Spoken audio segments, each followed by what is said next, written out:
Bismillahirrahmanirrahim. In today's video session, we are going to discuss mesh analysis. In the previous lecture, we talked about nodal analysis, and as we know, nodal analysis basically applies KCL, that is Kirchhoff current law, to find unknown voltages in a given circuit. However, mesh analysis applies KVL to find the unknown current in a given circuit. So how can we find or we can say how can we find unknown currents in a given circuit using mesh analysis? For that we need to follow 3 steps to determine mesh current. In the first step, assign mesh current I1 I2 up to IN, basically it is IN, to the n meshes. For example, if we have 4 meshes, that is, then we need to assign I1 I2 I3 and I4. Mesh is like loops, like in a circuit, as we know, loops. So in mesh analysis we consider loops as a mesh. Then in the second step we apply KVL to each of the n meshes, and we use Ohm's law to express the voltages in terms of mesh currents. As we know Ohm's law, V is equal to IR. So if there is any resistance, that is 5, and for the same mesh we applied I3, so we can easily write 5 I3. Similarly, we can solve the resultant n simultaneous equation to get the mesh current. So it is a very straightforward or an easy method. So we are going to start from a very simple example. We will go through that particular example, and we can get idea that how can we find unknown current in a given circuit using mesh analysis. And the example is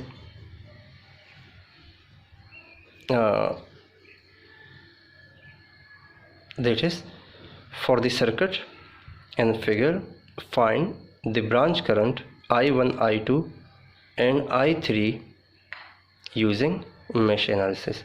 So basically we can define this current is I1 or I1 like this, I2, and this one is I3. So like we can assign this one is this mesh, this is I1, and for this mesh we can assign I2. So how can we solve? Solution. So for we have 2 meshes, mesh 1 and mesh 2. This one is mesh 2, loop 1 or loop 2, you can easily assign. So in mesh 1,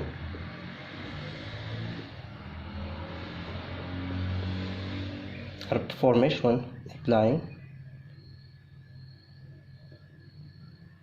KVL.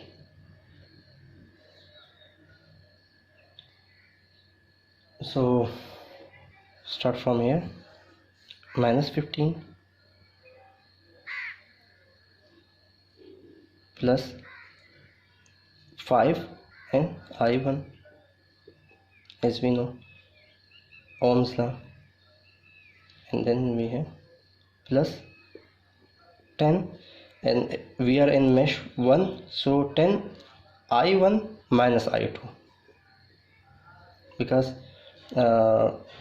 this is combined resistance. So 10 I1 for this loop or for this mesh, I1 minus I2, and then plus 10 equal to 0. So we can simplify by minus 15 plus 5 I1 plus 10 I1 minus 10 I2 plus 10 equal to 0, and minus 15 and 10, minus 5 plus 5i1, and this will be 15i1 and minus 10i2. So after simplifying and taking 5 common, we can get we can more simplify it. 15i1 minus 10i2 equal to 5,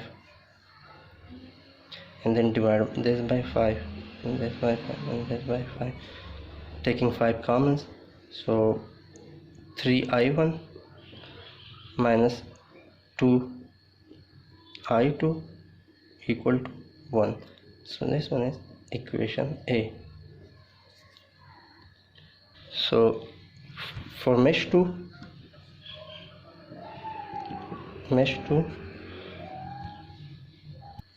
so for mesh 2, applying KVL, we can start from here. This is i2, that is 6i2 plus 4i2, then minus 10 plus 10. Now we are in for mesh 2, this would be 10i2 minus i1 equal to 0. For mesh 1, this would be 10i1 minus i2. For mesh 2, this resistance would be this resistance is combined, so here you can write 10i2 minus i1. So after simplifying, you can get 10i2 minus 10 plus 10i2 and minus 10i1.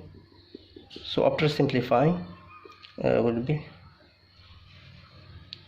10i1 and 10i2, 20i2 and minus 10i1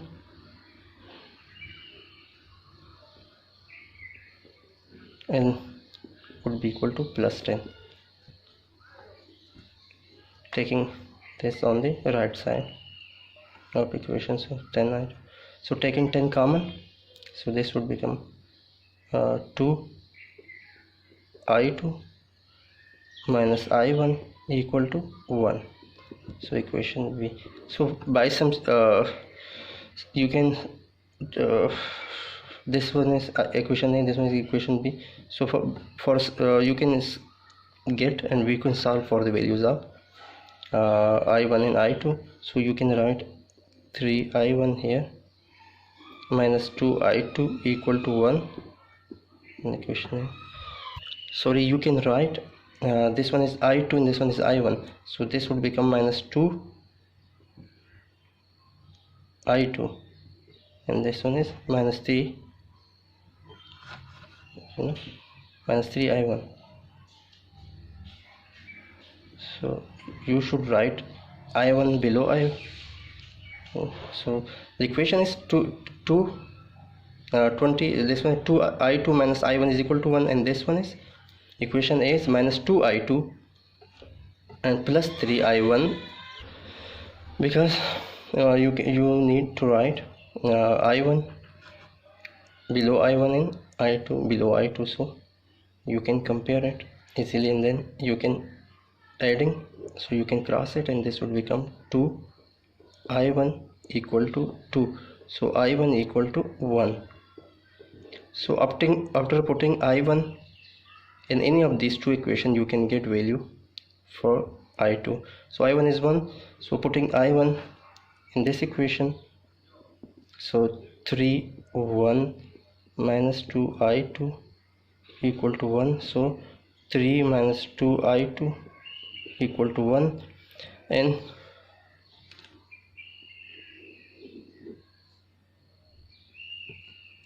minus 2i2 equal to minus 2 and i2 equal to 1. Minus 2 divided by minus 2 is equal to 1. So for in the same circuit, i1 is equal to 1 and i2 is equal to 1. So how can we find i3? For i3, as we know that with this node, the algebraic sum of current entering to a node is equal to the algebraic sum of current leaving to that particular node. So I1 is entering and I2, I3 are leaving. So I1 equal to I2 plus I3, or we can simply write I3 equal to I1 minus I2. So I3 equal to I1 is 1 and I2 is 1, so I3 is equal to 0. And this way you can easily find the values of I1, I2 and I3 in the given circuit using mesh analysis.